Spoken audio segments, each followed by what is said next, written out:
Rally racing is a thrilling sport that challenges both drivers and navigators, but there's a unique type of rally that focuses on precision, strategy, and timing, rather than just flat-out driving. Time, speed, distance rallies, or TSD rally events. In a TSD rally, the goal isn't to be the fastest car on track. Instead, it's all about maintaining the exact average speed over a given distance and reaching the checkpoints at precisely the right time. So rather than going flat out, you're supposed to maintain the correct speed over the correct distance and navigate through however long it is. The last event I attended was about 3 hours of driving with 5 checkpoints. Each team consists of 2 main roles, the driver and the navigator. The driver focuses on the road while the navigator handles timing and route directions. The navigator uses a time schedule, maps, and calculations to ensure the team stays on track, which might consist of plain words or pictograms and such to make directions at what kilometers you're supposed to have. In our case, we reset our odometer or trip meter and base it off of that. Wheel spin and mistakes can cause the odometer reading to be off, so there's more calculations to be needed. Checkpoints are placed along the route, and the challenge is to arrive at each checkpoint at the exact designated time. If you're early or late, you're penalized accordingly. It's a test of consistency rather than raw speed. The route can take teams through a variety of terrains, from tarmac to gravel, and sometimes even through the night.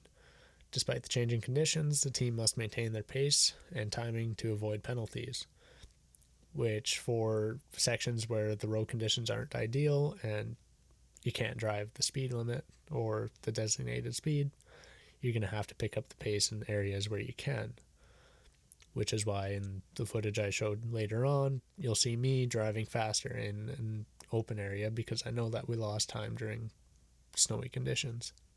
Unlike traditional races where the fastest car wins, in a TSD rally, the winner is the team with the least amount of penalty points at the end of the event, so the closest person to the designated time. To put that into perspective, I ran this event in my pickup truck.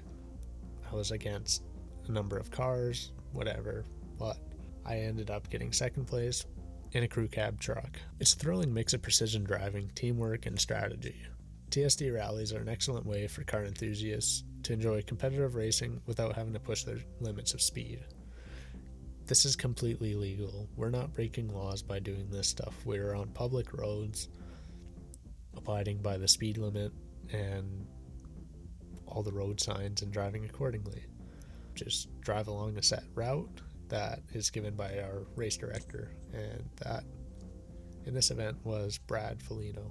So whether you're a fan of rallying or looking to try something new, the time speed distance rally offers unique and existing challenges for both drivers and navigators alike. In my case here with this event, we ran into some navigational issues because my odometer doesn't read correctly, and we made a mistake first thing in the event, less than 10 kilometers in. That being said, later on in the event, the weather conditions got worse and we were losing time in some of the more technical sections. Just because we had a snowstorm doesn't mean we were stopping the rally. It just led to more excitement for us and more of a challenge. This can be done in any vehicle. You just need 2 people and you're good to go. For those local to me in Thunder Bay, Ontario, the winter rally began in January of 2000 as the Doris Folino Rally to Remember to raise funds for the Alzheimer Society, and was later on changed to the Doris Folino Memorial upon Brad's mother passing away.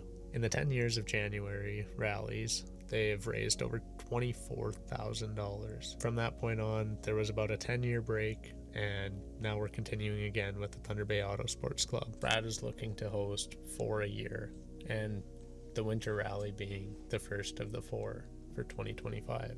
Enjoy a little bit of footage from inside my truck during this rally, and just an explanation about the event from Brad's perspective and sending us off on our own.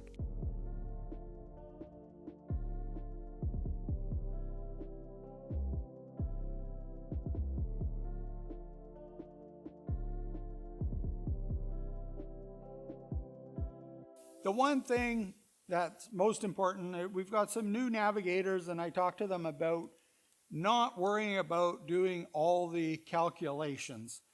You get a team like John and Doris who have been doing this for a long time. Doris can calculate every interval on these sheets faster than most people are going to get one or two of them done. She's done it enough times. But you don't really need to do that. What you need to do is keep the navigator, keep your driver on track and on speed. You run the speeds that are given in the rally sheets, and you turn left when it says turn left, you turn right when it says turn right, you turn left when it says turn right, blame your navigator. It's probably their fault because they misspoke. At least that's what all good drivers will do, is blame their navigator. Welcome all to the Winter Wonderland Rally 2025. Now I want to introduce our checkpoint workers, because without checkpoint workers, these things don't happen. We could have a start and a finish and go and run a rally, yes.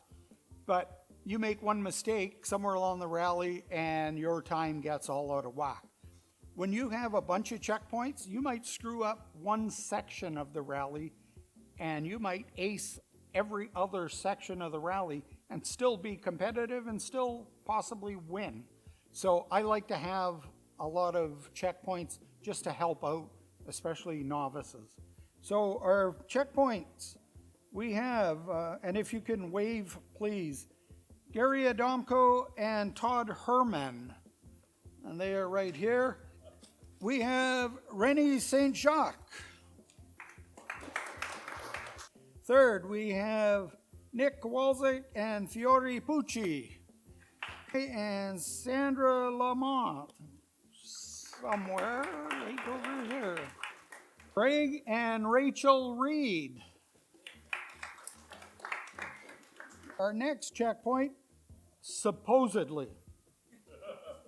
The team that's doing checkpoint 1 is supposed to be doing checkpoint 6, Gary and Todd.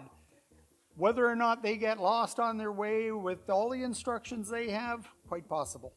Daniel Trevisanuto, who is running with, Daniel is running with Karen Shelley, the mother of Michael Shelley, who is also one of our CRT racing drivers. So Daniel, thank you very much for the facility. This allows us a nice warm place to do this. We've always in the past had to do these things, meeting in a parking lot, trying to do this speech out in the cold was never fun. This is awesome. Prizes tonight are provided by CRT Racing. And representing CRT Racing tonight, first we have, and please wave, we have car number 8 driver, Michael Shelley, and his pit crew, Carson Power. And just remember, the last time we had a team out from CRT Racing racing in this thing, they ended up in a ditch. So, you know what? The bar is really low, guys.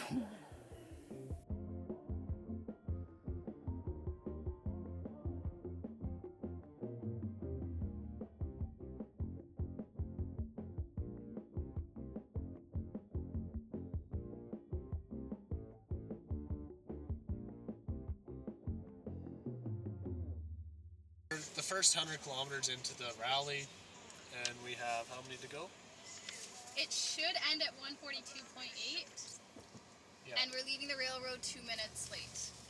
2 minutes we to got make stuck at a railroad right as the train came by, so we're going to try to make up a little bit of time. As we're in a bit of a slower section, the weather's calmed down a bit. It was snowing pretty hard for a while, but we're on track. Oh, enough of that. What was that? The wipers. We made it through the first and second sector, where not everybody did by the time we did. There was 9 or 10 of us to leave out here from the starting point, and at the third, was it the third checkpoint so. your old man was at? Second checkpoint. At the second checkpoint, we were the last to leave, and we were 6th to show up there. So We're doing something. we're not going to get last, at least.